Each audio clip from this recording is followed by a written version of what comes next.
Hey everybody, welcome back to Uncommon Roots Homestead. Today I want to talk about my sourdough starter.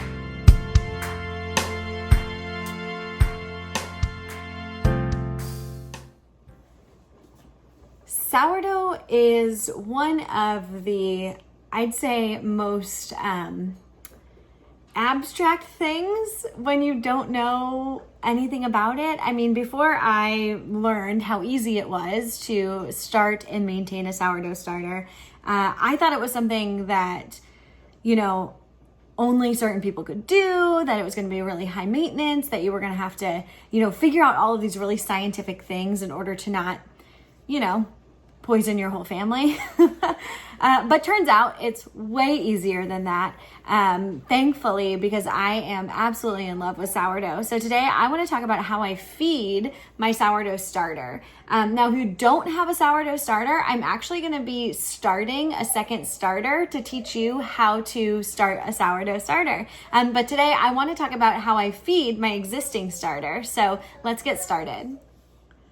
So the first thing that you need to do is you need to figure out what kind of grain you want to feed your sourdough starter with. So today I'm going to be using, oh, that's hilarious. I grabbed the white rice. So I'm going to go grab green out of the pantry. All right, take two.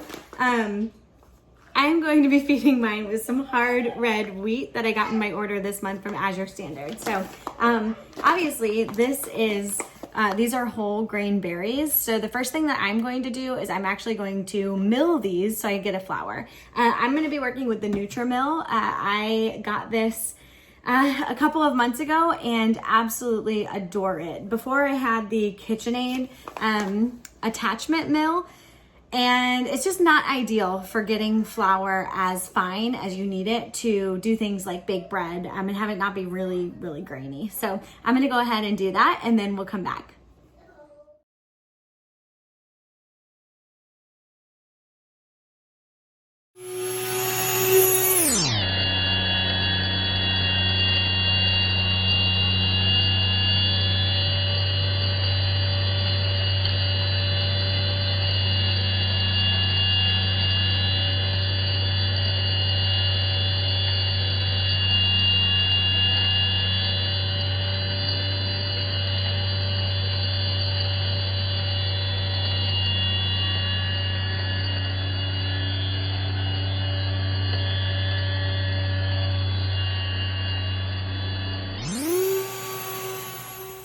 Okay, now that our flour is milled, I'm gonna pull out the bin and see what we're working with. So I milled this on a pretty fine setting. The Nutri-Mill is great because you can actually mill at different settings. You can get different sized flour at the end. But if you don't have a grain mill, you can definitely just use store-bought flour. In fact, you can even use bleached flour. I have used the $1 bag from Aldi before, so any of it will do. So after you have milled your flour, it should look like this. This is a pretty fine setting.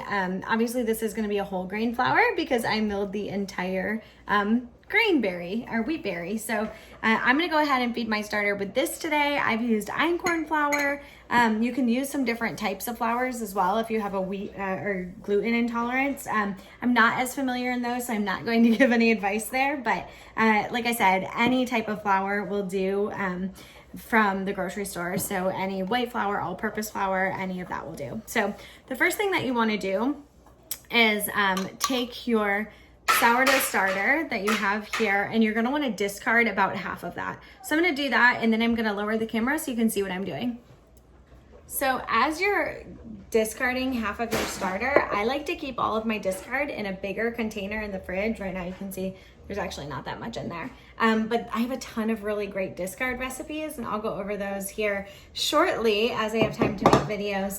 But I don't throw that away. I feel like that's such a shame. So I just put it all into this jar, and then I use it, 1-2 times a month. So Okay, so a couple of things that will be really helpful to you as you go about feeding your sourdough starter. Obviously, you need your starter. You're gonna need flour, you're gonna need water, and optional but very helpful is if you have a kitchen scale. So if you're not using a kitchen scale, spoiler, you just do equal parts water and flour. And I usually double the amount of starter that I have. So if I have half a cup of starter, I would feed with 1 cup water, 1 cup flour. But doing that by weight is actually so much more effective because as you can imagine, water weighs more than flour. So you actually, when you do it just by volume, you end up with a much more liquid starter, which works just fine, but it takes a little bit longer to rise and things like that. So I like to start with my kitchen scale. So first what I'm gonna do is I'm going to weigh an empty mason jar. Okay, so that weighs almost exactly 250 grams. So I know that this jar weighed 250 grams, so that's how I'm gonna decide how much is my starter I have. So 368, so I have 250, 368 minus 250, that's 118. So I know I have 118 grams of sourdough starter. So I'm roughly going to double that. So I'm looking at 236 in flour and water. So I'm gonna go ahead and zero out my scale. And I'm looking for 236.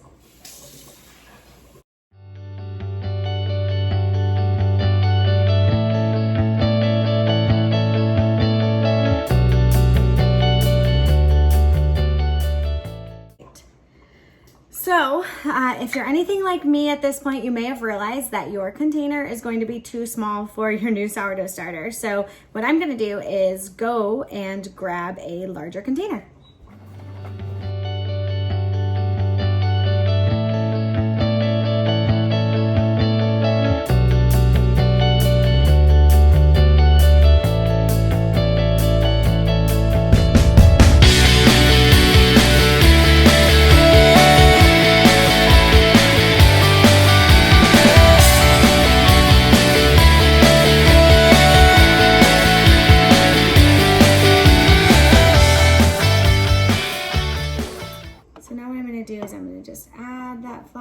To my starter, and then I'm going to stir that all up. So we're done with this. So we'll turn him off, get him out of the way, and move this over.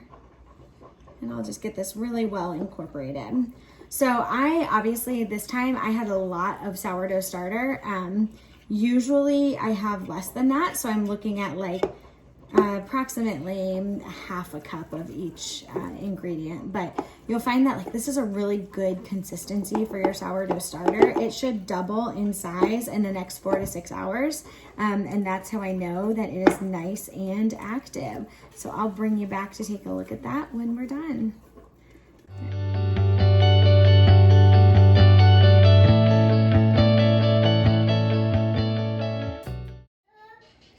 All right, it is about 6 hours later, but I wanted to check in while we're finishing up dinner and show you guys how the sourdough starter looks now. So you can see it's doubled in size. There are some really nice air pockets in there, and that's what you're looking for. So hopefully this has given you enough information to start feeding your sourdough starter. Thanks for watching.